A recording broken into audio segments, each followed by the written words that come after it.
My name is Madison Brooks. I'm 14. And on October 17th, I died for 12 minutes when our car flipped 3 times on Highway 29. I was in the back seat scrolling TikTok, barely noticing Mom driving me to volleyball practice. My brother Tyler was playing his Switch next to me. The rain was so heavy, Mom kept asking me to look up directions because she couldn't see the exit. I remember being annoyed because I was in the middle of watching a dance trend video. I didn't look up. Then it happened. The semi-truck came from nowhere. Mom screamed. Tyler dropped his game. My phone flew out of my hands as our SUV spun across 3 lanes. I remember the sound of metal crushing and glass breaking. Then nothing. But then I was floating above our car. I could see ambulance lights flashing. People were running below me. The rain was still pouring, but I couldn't feel it. I watched them pull my body from the wreckage. My favorite blue volleyball shorts were torn. My face was covered in blood. Mom was crying, held back by a firefighter. Tyler was already in an ambulance. I tried to yell, "Mom, I'm okay. I'm right here." But she couldn't hear me. Then everything got bright. The ambulances, the highway. It all faded. I felt myself being pulled through what felt like a tunnel of light. It wasn't scary. It felt warm, like standing in sunlight on the first day of summer. That's when I saw him. Jesus stood there. Nothing like the pictures in Sunday school. He was... I don't even have words. Light poured from him, but I could still see his face. His eyes. They looked right through me like he knew every thought I'd had, every mean text I'd sent, every TikTok I'd posted. But he still loved me completely. When he smiled at me, I felt home. Really home. Not like our house in Oak Ridge, something deeper. "Madison," he said, and it sounded like music. His voice wasn't loud, but it filled everything. I started crying. Not sad tears. I don't know how to explain. I just felt everything at once. All the love I'd wanted, and all the peace I never knew I needed. "Am I dead?" I asked. "For a little while," he said. "But I have something to show you first. Something important." He reached out his hand, and when I took it, suddenly we were somewhere else. It looked like a giant room with thousands of screens floating in the air. On each screen, I could see kids my age, some younger, some older, all staring at phones or tablets or computers. "What is this?" I asked. Jesus looked sad. "This is what I see every day. These are the children I love, but they cannot hear me." As we walked the room, I could see closer. Each screen showed someone like me hunched over, scrolling mindlessly.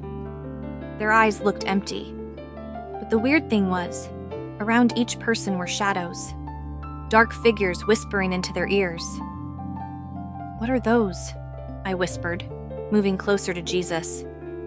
"The enemy's workers," he said. "They speak lies through screens." He brought me to one screen, where a girl about my age was crying while scrolling Instagram. Around her neck was what looked like a heavy chain, and at the end of it was her phone. The shadows added links to the chain with every swipe of her finger. "Her name is Emma," Jesus said. "She believes she's worthless because she doesn't look like the filtered images she sees. She spends 6 hours daily comparing herself to lies."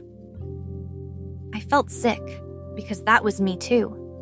I remembered crying in my room because Kylie posted pictures from her birthday I wasn't invited to.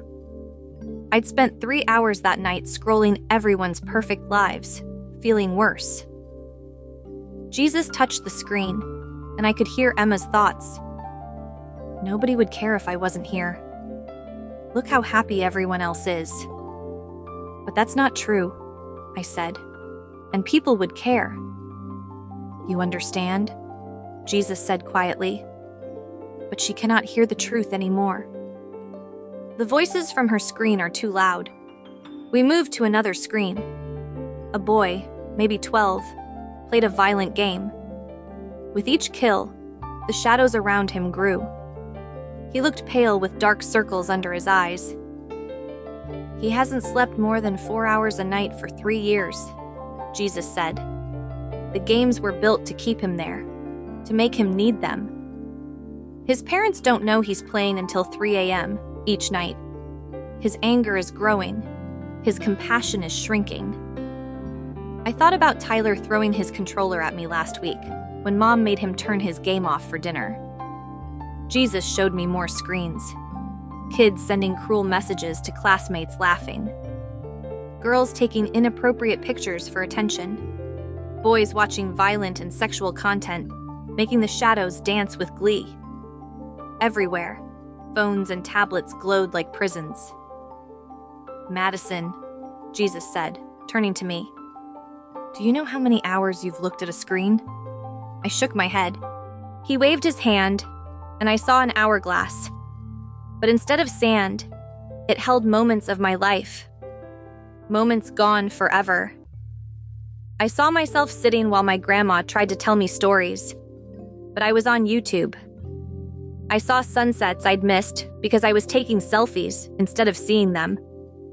I saw myself ignoring my brother wanting to play because I wouldn't pause my TikTok scrolling. 8,422 hours. Jesus said quietly. That's how much of your life went to a screen. I did the math. That was over a year of life gone. But everyone does it, I whispered, ashamed.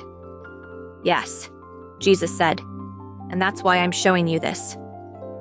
The enemy has found his way into every home, every bedroom, every mind unnoticed. Parents give devices without understanding they're handing poison in small, addictive doses. Then Jesus showed me something that broke my heart. He showed me hundreds of moments he'd tried to speak to me when I was alone, or walking to school, or lying in bed. Times when his presence was there, wanting to guide me. But each time I reached for my phone instead, I chose the noise over his voice. The greatest trick, Jesus said, was making everyone believe they're connected, while more alone than ever. Tears streamed down my face. I'm sorry, I said. I didn't know. Jesus put his arm around me. This is why you're seeing this, Madison, because others must know. Then he showed me one more scene.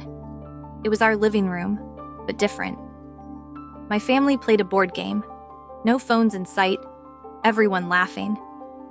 Outside, it was raining like the day of the accident.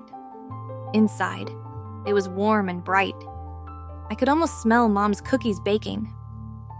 This could have been tonight, Jesus said softly. My heart felt like breaking.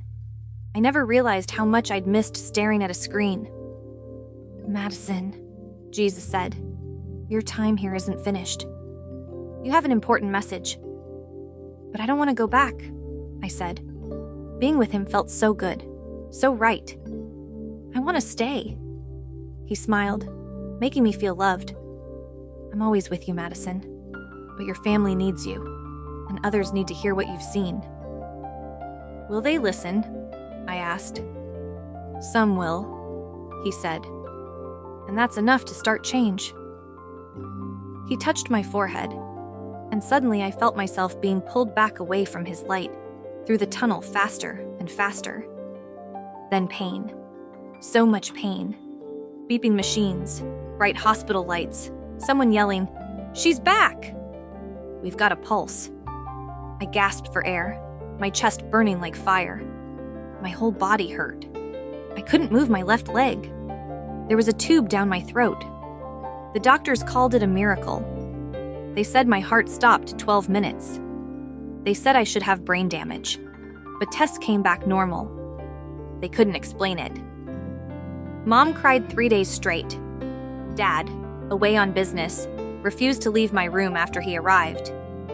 Tyler made me a card saying, "Best sister ever," even though I'd been mean lately. When they finally took the tube out, the first thing I said was, Where's my phone? Mom looked surprised.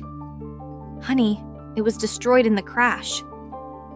And I started crying, not because I missed it, but because I was relieved.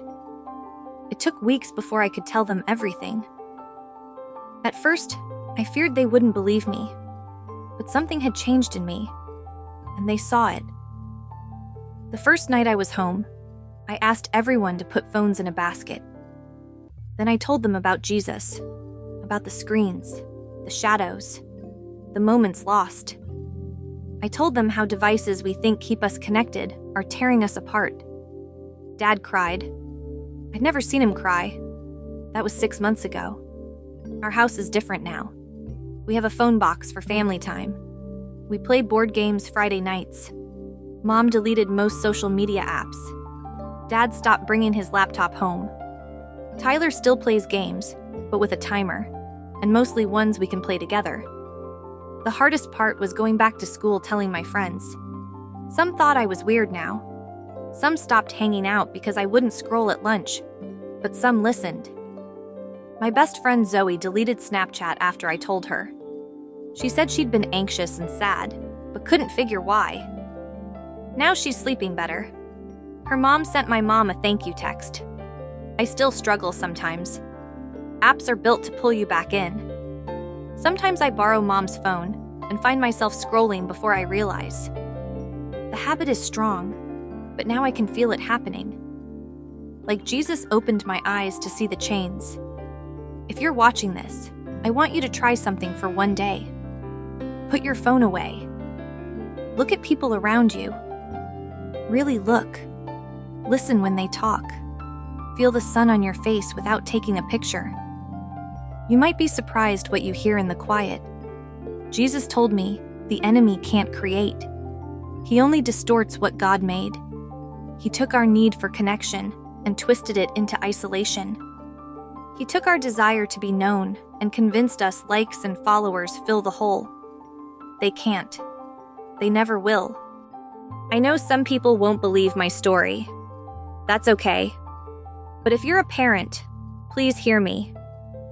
Your kids need you brave. They need boundaries they can't set themselves. They need space where God's voice can be louder than screens.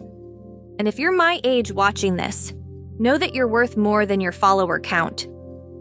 The filtered perfect lives you see online aren't real. The shadows want you to believe you're missing out. But the truth is, life, real life, is happening right now, all around you. And Jesus is trying to get your attention. Maybe this video is one way he's doing that.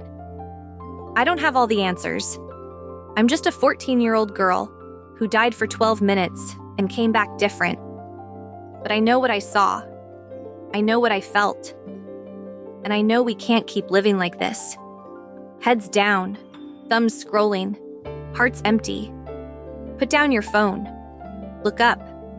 He's waiting to show you what really matters.